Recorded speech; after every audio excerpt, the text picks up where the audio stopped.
most vegans, I would say all vegans I know, are thriving on this lifestyle. And both the NHS and the World Health no, Organization... you haven't looked at the facts, Sasha. You just need to look at the facts because, believe me, you're all going to be having broken hips in a few years' time.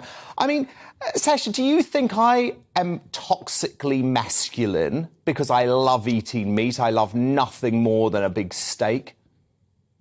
Well, not you personally, but we want to challenge the roles around traditional masculinity in the context of eating meat.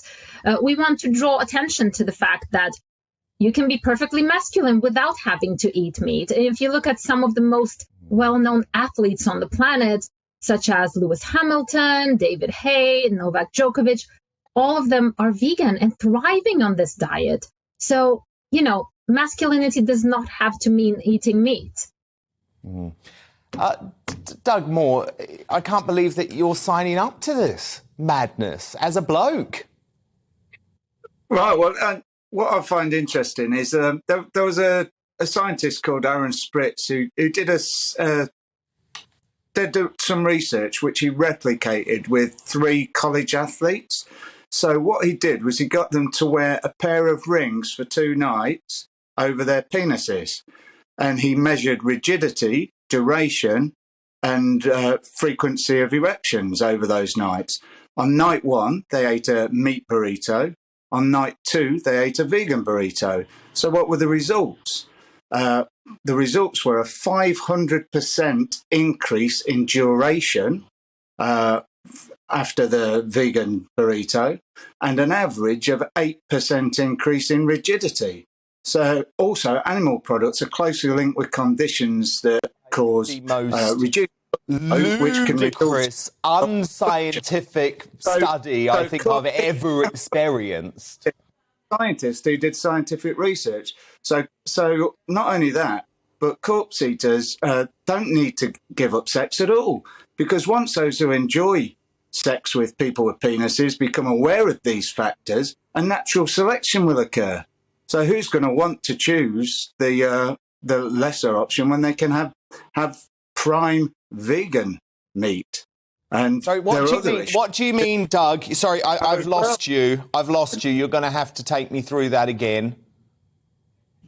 So I'm saying because of the enhanced quality of lovemaking with a vegan, as is evidenced through that research, meaters don't have to give up sex because there'll be a natural selection takes place where those who find that out, those who like sex with people with penises, become aware of these factors, a natural selection will take place. These people won't want to sleep with meat eaters, so their choice will be taken out. There's also the issue. I think you've had a completely different experience to vegans with me. Let me bring in Rebecca Jane. Rebecca, I mean, this is sexist claptrap, isn't it? Absolutely. Thank goodness somebody's talking sense, Dan. I want to say massive congratulations to Peter, because obviously all they wanted was headlines of absolute nonsense.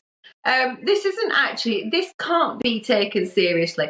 This is the most amount of sexist nonsense I think I've ever heard. And officially, after 12 years of debating on television, I think that this one absolutely takes the cake for the most amount of nonsense I've ever heard in my whole entire life.